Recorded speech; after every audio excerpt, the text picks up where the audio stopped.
अस्सलाम वालेकुम dear students. आज का लेक्चर नंबर दूसरा है। वो है इसे रेनन मार्टिन के बुक्स है। वो सब्जेक्ट वर्ब एग्रीमेंट का टॉपिक है। तो आप सबको पता है कि सब्जेक्ट का ताल्लुक वर्ब से होता है।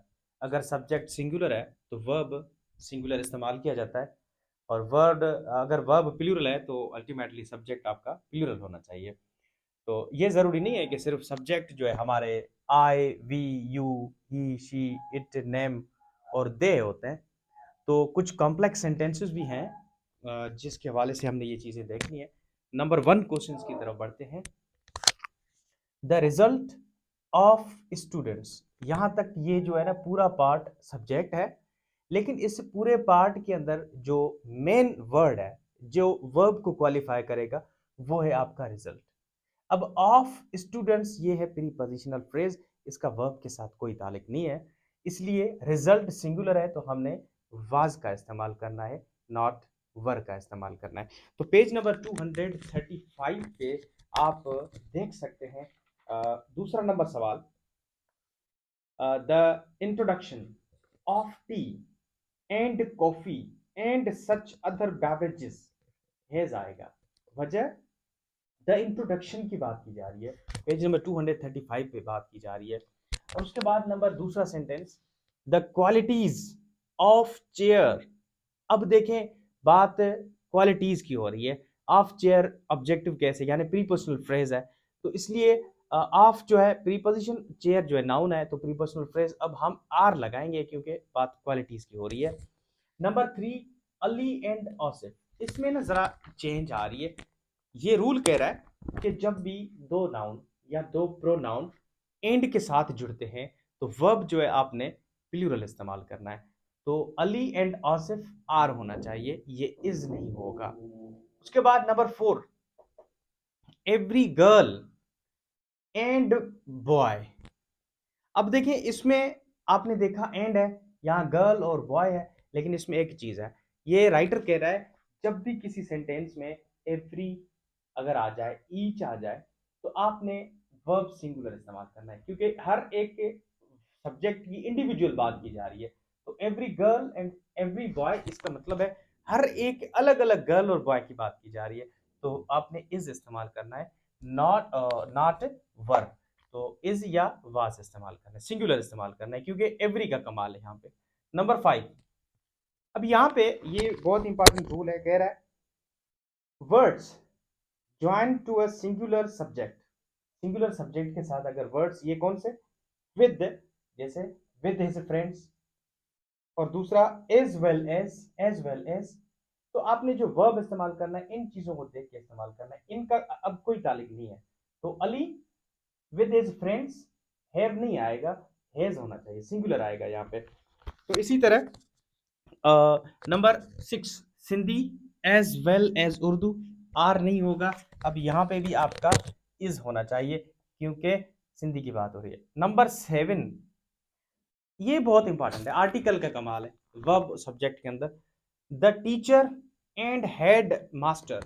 अब देखें the teacher and head master, अब यहाँ पे आप कह रहे होंगे कि टीचर और हेड मास्टर तो दो हैं तो हम प्लूरल इस्तेमाल करें, लेकिन नहीं, आपने सिंगुलर इस्तेमाल करना है क्योंकि हेड मास्टर और टीचर एक ही है। वजह क्या है, वो ये द आर्टिकल है, एक लगा हुआ है, अगर यहाँ भी द होता तो फिर आप आर लगाते।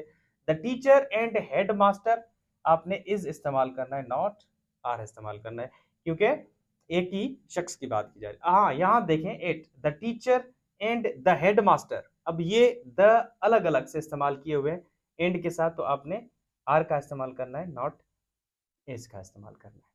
तो ये चीजें आप ना सब्जेक्ट और वर्ब एग्रीमेंट के अंदर तमाम अहम कंसीडर की जाती है। तो इसको रिमूव करने जा रहा हूँ और बहुत पॉइंट हम डिस्कस करेंगे।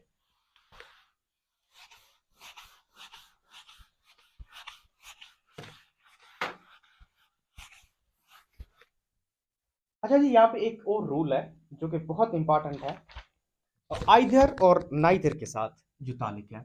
आपको पता है ये कंजक्शंस हैं जिसको कोरिलेटिव कंजक्शन कहा जाता है, आइदर और नाइदर नॉर, और इसी तरह अब जो आपने वर्ब इस्तेमाल करना है, अब जो वर्ब इस्तेमाल होगा वो और नार के बाद जो यहाँ सब्जेक्ट आएगा उसके मुताबिक आपने वर्ब इस्तेमाल करना है। वो कैसे, आइए देखते हैं। आइदर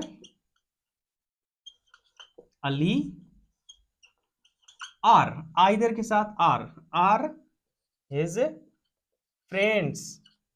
अब आप देखें आर के बाद सब्जेक्ट जो है वो प्लूरल है, यानी नाउन प्लूरल है, तो आपने वर्ब भी क्या लगाना है, आर इस्तेमाल करना है। वजह क्या है, आर के बाद जो सब्जेक्ट है वो आपका प्लूरल है।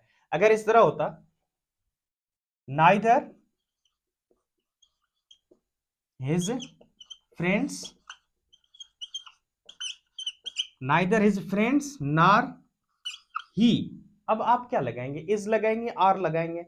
आप इज लगाना है, क्यों, नार के बाद ही एज अ सिंगुलर काम कर रहा है, तो नार के बाद वाले सब्जेक्ट को आपने देख के वर्ब इस्तेमाल करना है, तो आपने इज इस्तेमाल करना है, आर इस्तेमाल नहीं करना।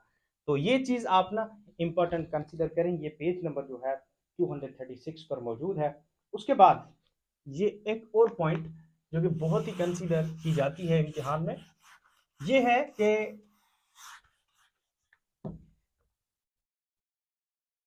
वो ये है, जब ये कहा जा रहा है व्हेन द प्लूरल नाउन, जब plural noun is a proper name for some object, किसी सब्जेक्ट, प्रॉपर प्लूरल नाउन होता है लेकिन किसी सब्जेक्ट की नाम बात की जाए, जैसे फॉर एग्जांपल वर्ब सिंगुलर इस्तेमाल करना चाहिए, द यूनाइटेड स्टेट्स। तो देखें द यूनाइटेड स्टेट्स, आप बताएं क्या होगा, इज होगा या आर होगा, तो यूनाइटेड स्टेट्स इज होना चाहिए, क्योंकि यूएस की बात की जा रही है, अमेरिका की बात की जाए, एक मुल्क है, रियासतों की अलग अलग बात नहीं की जा रही। जैसे the United Nations, the United Nations, अब आपने इज इस्तेमाल करना है, आर इस्तेमाल नहीं करना। वजह क्या है, ये एक इदारे का नाम है, एक ऑर्गेनाइजेशन का नाम है, ये प्लूरल नहीं है, ये सिंगुलर है। आपने एस देख के आर इस्तेमाल नहीं करना है, ये मुल्क का नाम है, एक मुल्क है, ये इदारे का नाम है, तो आपने इज इस्तेमाल करना है। इसी तरह दूसरी पॉइंट कह रहा है when a plural noun denote some specific quantity, जब प्लूरल नाउन किसी पर्टिकुलर स्पेसिफिक क्वांटिटी को बताता है, तो आपने वर्ब सिंगुलर इस्तेमाल करना है। एग्जांपल 10 किलोमीटर्स, 10 किलोमीटर्स, आप बताएं क्या होगा, 10 किलोमीटर्स इज होगा या आर होगा, इज होगा। अच्छा क्यों, क्योंकि 10 एक क्वांटिटी की बात की जा रही है, एक सिंगल क्वांटिटी की बात की जाए, 10 किलोमीटर्स इज होना चाहिए, नॉट आर होना चाहिए। इसी तरह 50,000 रुपीज, आप क्या इस्तेमाल करेंगे, 50,000 रुपीज, 50,000 रुपीज, आपने इज इस्तेमाल करना है, आर इस्तेमाल नहीं करना है, क्योंकि 50,000 रुपीज एक अमाउंट की बात की जा रही है, एक क्वांटिटी की बात की जा रही है, इसलिए आपको इज का इस्तेमाल करना है।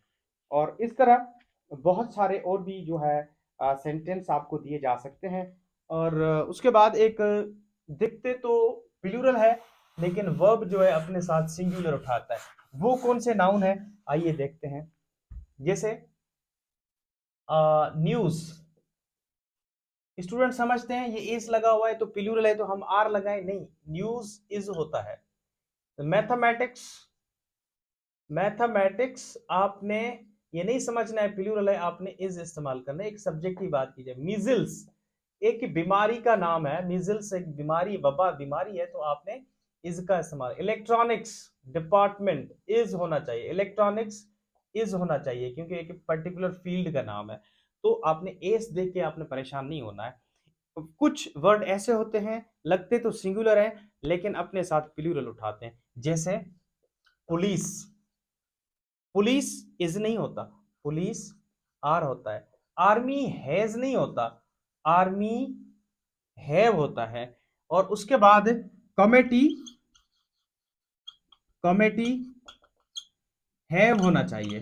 अगर आप कमेटी के मेंबर्स की बात कर रहे हैं, द कमेटी के मेंबर्स की बात की जा रही है तो हैव आएगा। अगर सिर्फ द लगा रहे हैं इसमें, द कमेटी द लगा रहे हैं तो एक सिर्फ कमेटी की बात करें, उनके मेंबर्स की बात नहीं कर रहे, तो द लगेगा तो फिर आपने हैज का इस्तेमाल करना है, क्योंकि एक कमेटी की बात की जा रही है। तो ये बहुत ही इंपॉर्टेंट है।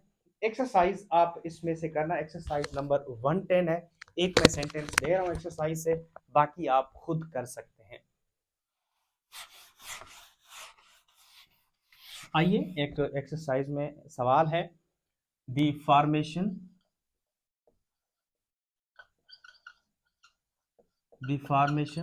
ऑफ पैराग्राफ्स,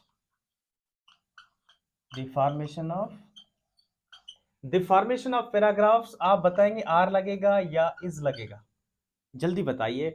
अब देखें, द पैराग्राफ की बात नहीं, द फॉर्मेशन की बात की जा रही है। आप प्रीपोजिशन वर्ब के लिए नहीं, फॉर्मेशन सिंगुलर है तो आपने इज का इस्तेमाल करना है, नॉट आर का इस्तेमाल करना है। इसके बाद एक दूसरा क्वेश्चन है, इसमें नंबर 8 नंबर क्वेश्चन है, the accountant and the cashier. अब आप बताएं, the accountant and the cashier is आएगा या आर आएगा? तो यहाँ पे आर आएगा, नॉट इज। क्यों? द कैशियर अलग बंदा है, द अकाउंटेंट अलग बंदा है। अगर इस तरह होता, द अकाउंटेंट एंड कैशियर, यहां एंड के बाद द नहीं होता तो आप क्या लगाते? फिर आप ना इज लगाते, क्योंकि द का मतलब है ये भी शख्स और ये शख्स एक ही बंदा है, दो चार्जेस है इस शख्स के पास। आपने इज इस्तेमाल करने, क्योंकि ये आर्टिकल बहुत मैटर करता है। तो इसकी एक्सरसाइज मैं आपके साथ शेयर कर रहा हूँ, आप इसकी हल करना। एक्सरसाइज नंबर 110 है। इंशाल्लाह you would have a lot of benefit from this subject and verb agreement topic. शुक्रिया।